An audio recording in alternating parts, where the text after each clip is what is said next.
여러분 안녕하세요. 경제와 주물 박주민입니다. 최근에 이 국내외 금융시장을 둘러싼 환경을 살펴보면 미국과 중국의 경제 지표는 부진한 모습을 보이면서 경기 둔화에 대한 우려를 높이고 있는데요. 반면에 미국과 중국 간의 무역 협상 1단계 합의, 그리고 다시 이제 브렉시트 일정이 연기되면서 10월 말 노딜 브렉시트에 대한 우려는 다소 좀 완화되는 이런 불확실성들의 개선들이 나타나고 있습니다. 과연 이 펀더멘탈의 둔화 그리고 대외 불확실성의 완화, 이 두 부분의 상충이 향후에 금융시장에 어떻게 작용을 할지, 그리고 이러한 구도가 계속 이어질 수 있을지 앞으로도 눈여겨봐야 될 것 같고요. 여러분 이 주간 전망소 함께 하시면서 매주 이런 것들을 좀 점검해 나가시면 좋을 것 같습니다. 자, 그러면 오늘도 어김없이 일요일에 만나는 주간 전망소 지금 바로 출발하도록 하겠습니다.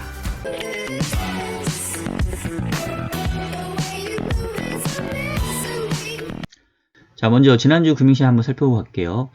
일단 주식시장의 경우에는 일단 미국 증시는 다소 좀 혼조세, 중국 증시는 약세, 한국 증시는 다소 강보합세, 이런 모습들을 좀 보였다고 할 수 있는데요.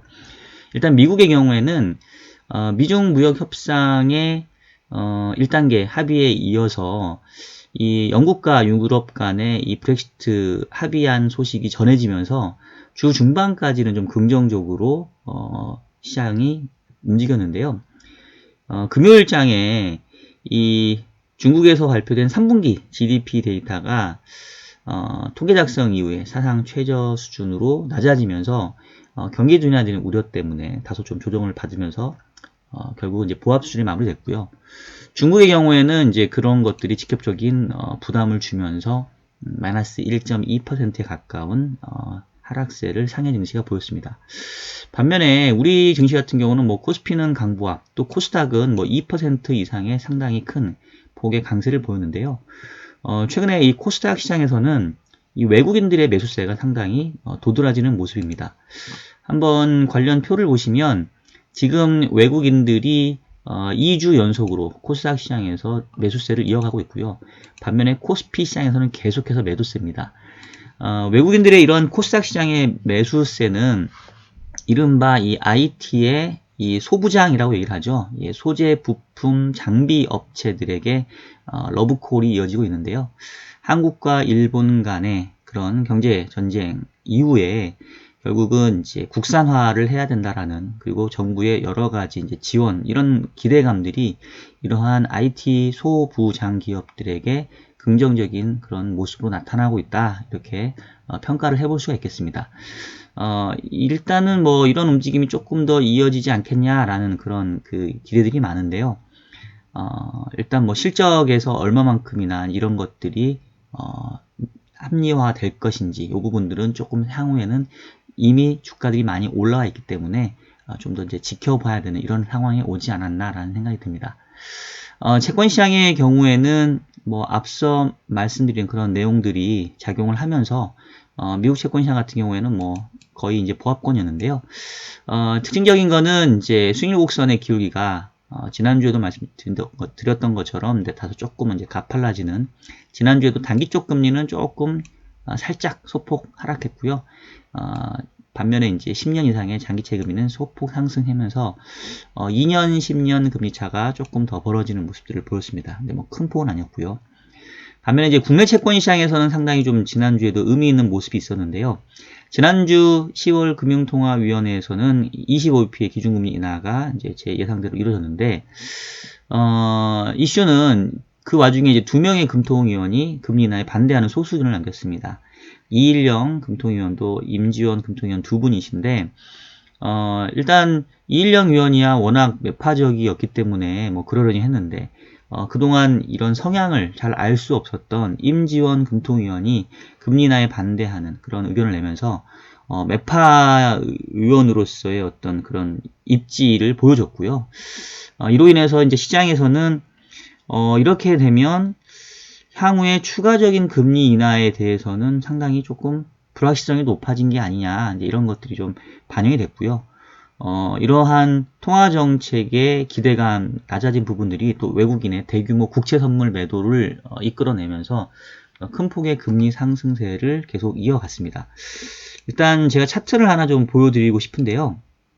자, 지금 보여드린 차트는 미국의 수익률 곡선의 그 기울기입니다. 보시는 것처럼 뭐 5년 이하에서는 다소 조금 커브가 역전되어 있지만 5년 이상은 좀 가파른, 특히 장기로 가면 갈수록 커브가 꼿꼿이 서 있기 때문에 이 수익률 곡선의 의미하는 부분은 뭐냐면 단기적으로는 금리 인하의 그 흐름이 이어질 수 있지만, 그러니까 기준금리 인하에 그 이후에는 뭐 기준금리 인하에 따른 경기 부양 효과가 중장기적으로는 나타날 거다. 뭐 이렇게 채권 시장의 커브가 그런 예상들을 하고 있다라고 이제 우리가 해석할 수 있어요. 물론 이 커브의 기울기는 계속 바뀌기 때문에 현재 상황은 그렇다라는 거고요. 자, 이번에는 우리나라의 커브를 한번 보여드리겠습니다.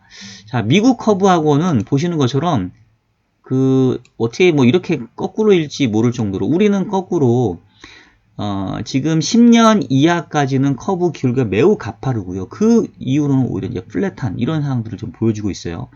우리 수익률 곡선에서의 그 시장의 예상을 해석해 본다면 이번에 이제 두 차례 금리 인하가 진행이 됐는데 추가적인 금리 인하에 대해서 시장은 지금 상당히 의구심이 높아져 있는, 과연 그 다음번 금리 인하가 있을 수 있을까라는 그 예상들이 지금 커브에 반영되어 있고요.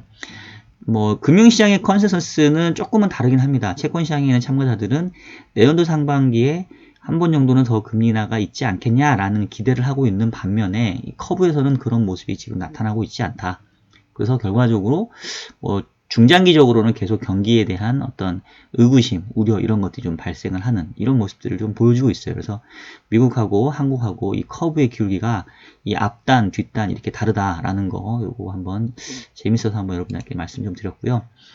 자, 그리고 외환시장의 경우에는 그 한동안 달러화의 강세가 매우 가팔랐거든요.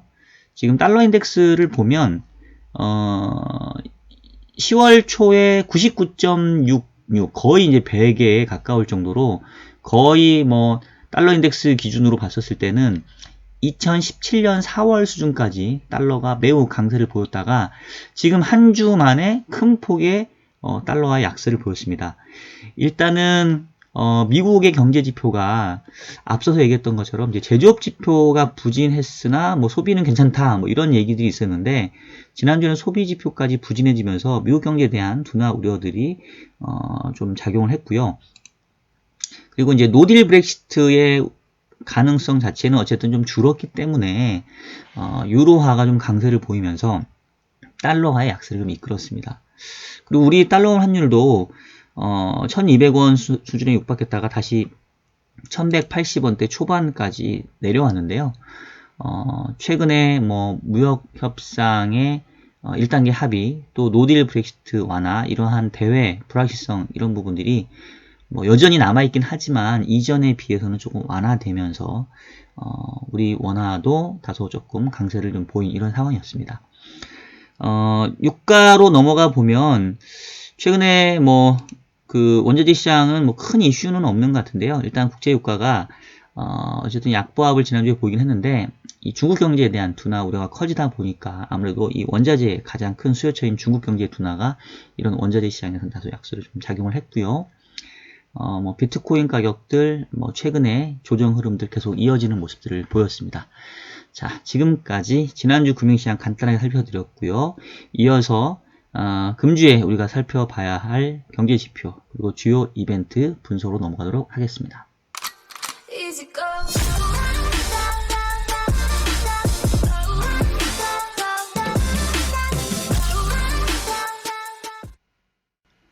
자, 금주에도 우리가 눈여겨봐야 될 주요 경제지표 그리고 이슈 여러가지 예정이 되어 있는데요.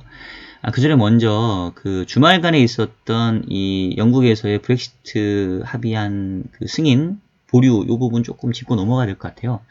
일단 이제 지난주 그 목요일 날 저녁에 영국과 유럽 의회가 브렉시트 초안에 합의했다라는 그런 아주 반가운 소식이 전해지면서 금융시장들이 좀 이렇게 환호하는 모습이었는데요. 토요일 날 이제 영국에서 의회 승인 절차가 남아 있었습니다. 이 존슨 총리는 이제 합의를 이끌어낼 수 있다라고 자신했었고, 반면에 이제 여러 반대 야당이라던가 이제 의견들이 반대였기 때문에 조금 어떻게 될 것인지 조마조마하게 지켜봤는데, 결론적으로 지금 보니까 존슨 총리가 그 영국의 반 액트, 그러니까 뭐 그 브렉시트법에 의해서 다시 3개월 뒤로 브렉시트를 연기하는 그런 서신을 지금 유럽연합에 보낸 상황이고요. 그거는 이제 존슨 총리의 의지보다는 이제 의회 법상 그렇기 때문에 그렇습니다. 그리고 지금 현재 그 브렉시트가 승인 투표는 하지도 못했고, 오히려 이제 10월 말까지 브렉시트에 대해서 실제 이행 법안이 마련되지 않아서 그 이벤트 성격으로 노딜 브렉시트가 발생할 위험이 있으니 이행 법안이 만들어지기 전까지는 의회에서 브렉시트에 대한 승인은 하지 말자, 미루자, 이렇게 하는 그런 그 수정 법안이 먼저 그 의결돼가지고, 결과론적으로 보니까 일단은 10월 말에 브렉시트 일정은 연기가 될 것 같고요. 지금 존슨 총리는 이번 주 초, 뭐 한 21일경 정도에 다시 이 유럽연합과의 브렉시트 합의안을 가지고 의회 승인을 이제 밀어붙이려고 하는데, 지금 현재 분위기로서는 조금은 무리가 좀 있는 것 같아요. 그리고 10월 말까지는 일단은 지금 존슨 총리 입장에서는 계속해서 어떻게든지 10월 말에 브렉시트를 완료하겠다는 입장이기 때문에 그 중간에 나서 조금은 갈등이 있을 것 같고, 이게 10월 말도 넘어가게 된다고 한다면 존슨 총리 입장에서는 뭐 내각 사퇴, 또 뭐 다시 또 총리를 선출하는 뭐 이런 과정들이 또 진행이 될 수가 있습니다. 그래서 결과적으로 봤었을 때 이 브렉시트 관련해서 이번에도 깔끔하게 정리되지는 못했고, 다시 또 3개월 뒤로 좀 연기되는 이런 모습이어서 지난주 기대했던 부분에 의해 것보다는 이제 조금 눈높이는 낮춰야 되는 게 맞는 것 같고요. 다만 영국이든 유럽연합이든 이 노딜 브렉시트에 대해서는 이제 어떻게든지 서로 피하려고 하는 이런 이제 의지들을 보였기 때문에 금융시장 입장에서는 뭐 저렇게 계속 질질 끌려는 가는 게 분명히 부정적이긴 하지만, 노딜 브렉시트가 덜컥 일어나지는 않겠네, 뭐 이런 것들은 조금 안도감을 얻을 수 있는, 뭐 이걸 긍정적이다 부정적이다라고 좀 해석하긴 그런데 그런 각각의 의미가 있다, 뭐 이런 정도는 말씀드릴 수 있을 것 같습니다. 자, 그리고 이제 월요일 되면 우리나라에 이제 20일까지의 수출이 발표가 되는데요. 여러분, 제가 그 경제지표 분석하면서 이제 몇 가지 좀 정보를 드리잖아요. 이 관세청에 가시면 매달 10일 단위로 수출 실적이 업데이트 된다라고 말씀드렸는데, 지금 10일까지 수출 실적이 마이너스 8.5%예요. 그래서 지난해 12월 이후에 지금 11개월 연속으로 수출 증가율이 마이너스를 기록할 가능성이 좀 높아져 있는데, 문제는 이제 마이너스 폭이 얼마만큼이나 될 거냐 이겠죠.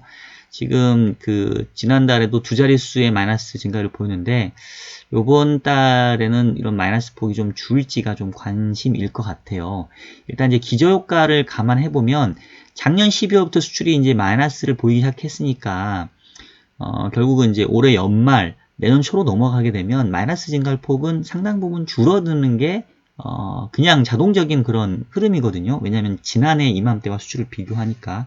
그래서 요번 10월 지표부터 그런 수출 증가율의 마이너스 폭이 줄어드는 모습이 나타날지, 아니면 그 기저효과도 못 타서 계속 수출이 부진할지, 이 부분이 좀 관건이 될 것 같고요. 20일까지의 실적을 보면 대충 월 실적이 좀 눈에 보이니까 월요일날 한번 눈여겨보도록 하시죠. 월요일날 아마 9시 좀 넘어가면 관세청에 아마 게시가 될 겁니다. 이렇게. 그리고 화요일 날에는 한국의 이제 생산자 물가 지표가 발표가 되는데요. 지금 이 대한민국의 소비자 물가 상승률이 2개월 연속으로 마이너스 증가율 전년 대비 보이면서 디플레이션 논쟁에 지금 불이 붙은 상황이고, 지난주 한국은행의 금리 인하도 이제 이거에 대한 부담이 반영했다라고 볼 수 있는데요. 지금 생산자 물가도 보시는 것처럼 지금 2개월 연속 마이너스를 이제 보였어요. 이번 그 9월 물가도 마이너스를 보이면 이제 생산자 물가 같은 경우는 3개월 연속 마이너스를 지금 보여주게 되는데, 뭐 일단은 예측치는 뭐 여전히 안 좋습니다. 오히려 좀 마이너스 폭이 좀 커질 거로 생각이 돼서 제가 뭐 예전에 한번 말씀드렸었는데요.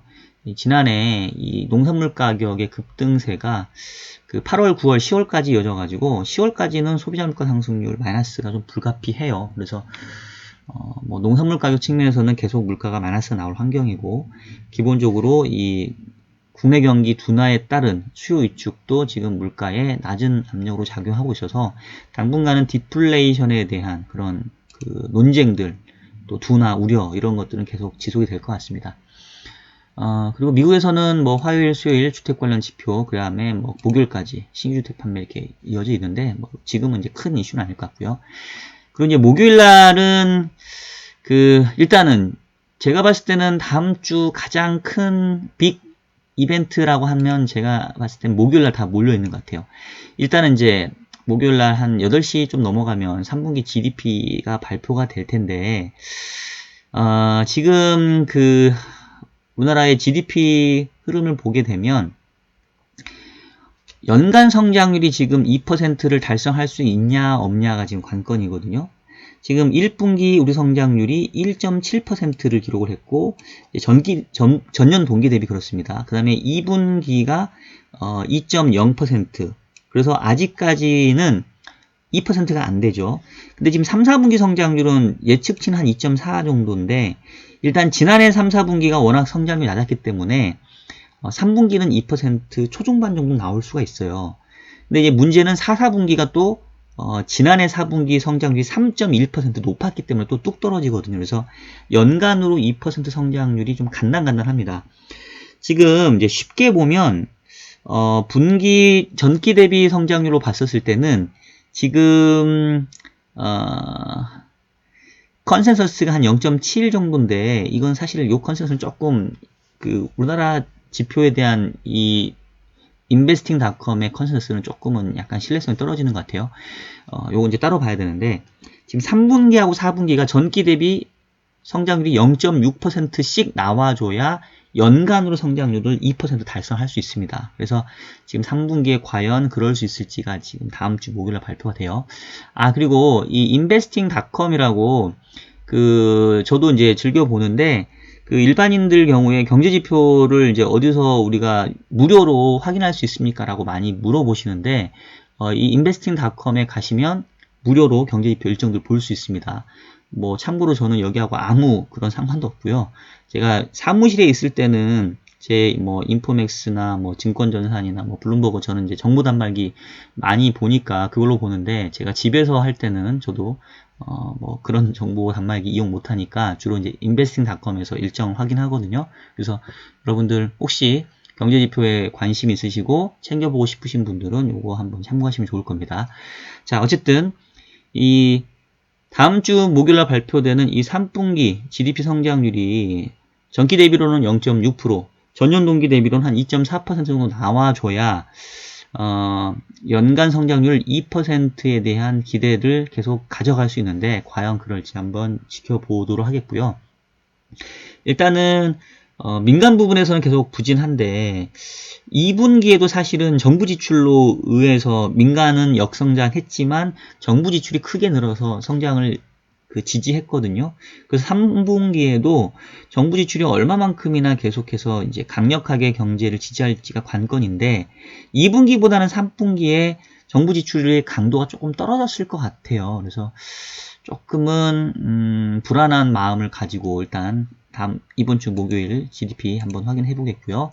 그리고 이제 유럽에서 ECB 통화정책 회의가 있습니다. 근데 뭐 지금 이제 지난번에 이미 통화정책 결정했기 때문에 변경했기 때문에 뭐 이번에는 큰 이슈 없을 것 같고요.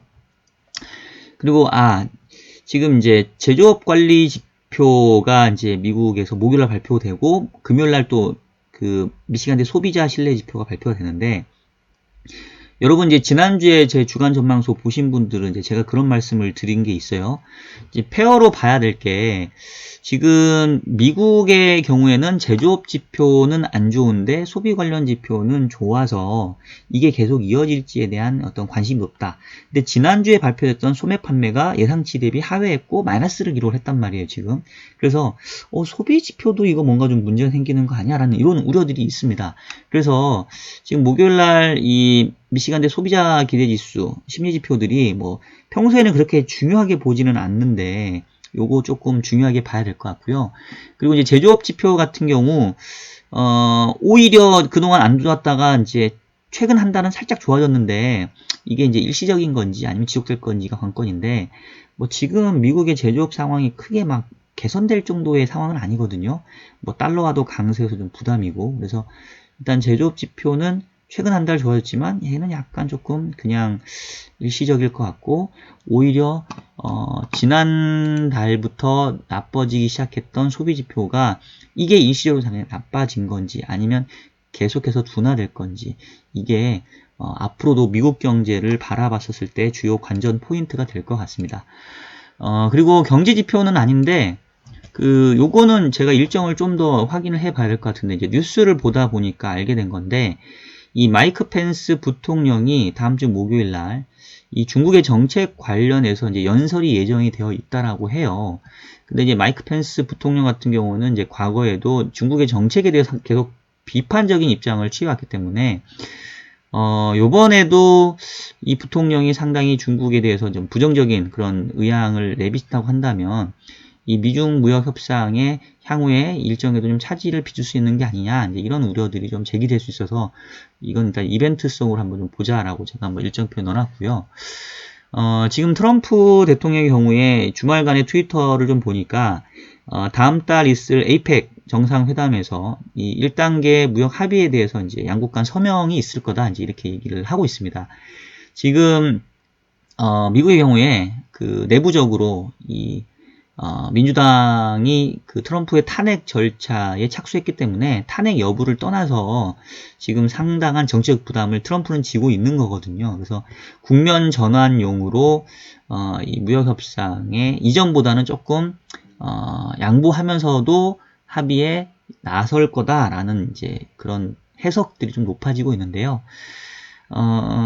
일단은 내년도 11월 대선까지는 좀 이제 한 1년 정도 시간이 남아 있는데, 트럼프 입장에서는 어느 시점에선가는 이 미국하고 중국 간의 이제 무역 어떤 긴장도를 낮추면서 결국은 이제 경제에 대한 치적을 내세우면서 재선에 도전할 거기 때문에 저도 어느 수준에서는 미국과 중국이 이제 휴전을 할 거라고 보거든요. 근데 그게 과연 다음 달 이 에이펙 회담에서 이제 1차 합의문에 대한 서명으로 시작이 될 건지 아니면 아직도 1년의 시간이 남아 있기 때문에 트럼프가 좀 더 밀어붙인 다음에 원하는 것을 얻어낼 건지 이 부분들은 조금은 저는 아직은 판단을 잘 못하겠어요. 그리고 여전히 불확실성 남아 있는 게 제가 봤을 때는 홍콩 시위에 관련된 부분인데 지금 트럼프는 홍콩 시위에 관련해서 조금은 이제 묵인해 주려고 하는 중국의 어떤 조금 이렇게 편을 들어주려고 했던 것 같고요. 지난주에도 보면 류허 부총리하고의 그런 백악관에서의 어떤 미팅 때 보면 뭐 류허 부총리가 얘기도 안 했는데 먼저 홍콩 시위 숫자가 좀 줄어들고 있지요. 이렇게 조금은 이렇게 편을 들어주는 발언을 합니다.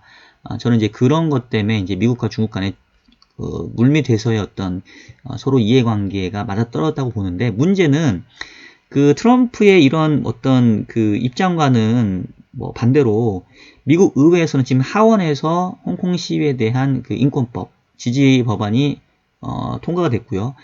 공화당이 주도하는 상원에서도 지금 통과할 걸로 예상이 되거든요. 미국의 가치인 거죠. 이 어떤 민주화, 또 인권 이런 부분들은. 그래서 이게 만약에 미국 의회에서 계속 홍콩 시위에 대해서 뭔가 지지하는 그런 내용들이 진행될 경우에는 중국은 이 하나의 중국이라고 하는 또 일국 양제라고 하는 이런 시스템적인 부분들이 뭐 무역 긴장보다는 훨씬 더 중요한 가치이기 때문에 이제 여기서 만약에 미국하고 중국의 갈등이 다시 커지게 되면 무역 협상이고 뭐고 이거는 완전히 순위가 밀릴 수도 있거든요. 그래서 저는 여전히 이 홍콩 시위의 문제가 향후에 미국과 중국 간의 무역 협상에서도 상당히 중요한 키가 될 것 같아서 여전히 아직은 저는 조금 불확실성을 가지고 좀 지켜보고자 하는 상황입니다. 자, 여러분 이 정도로 해서 오늘의 주간 전망소는 마무리하도록 하겠고요. 그리고 지난주에 제가 이 팟캐스트 신과 함께 방송에 출연을 해서인지 한 주 동안 구독자분께서 상당히 많이 늘어났는데요. 감사드리고요. 다만 조금 악플러 분도 같이 오신 것 같아요. 여러분, 제가 이 경제와춤을 채널을 운영하는 이유는 저는 뭐 영리 목적도 아니고요. 제가 뭐 광고를 잘 생각도 없고요. 저는 제가 운영하는 입장에서 계속해서 경제 상황들 또 이벤트들을 점검해 나가야 되기 때문에 제 공부하는 차원, 그리고 이것들이 여러분들에게 좀 도움이 될까 싶어서 이렇게 공개를 하고 있는 겁니다. 뭐 무풀보다는 악플이 낫다라는 얘기가 있다고 하는데 저는 그냥 무풀이 나을 것 같아요. 여러분들 이왕이면 좋은 그런 멘트 남겨주시면 제가 이 채널을 운영하는데 훨씬 도움이 많이 됐을 것 같습니다. 지금까지 주간 전망소였고요. 저는 경제와 추물의 박종현이었습니다. 여러분 안녕히 계세요.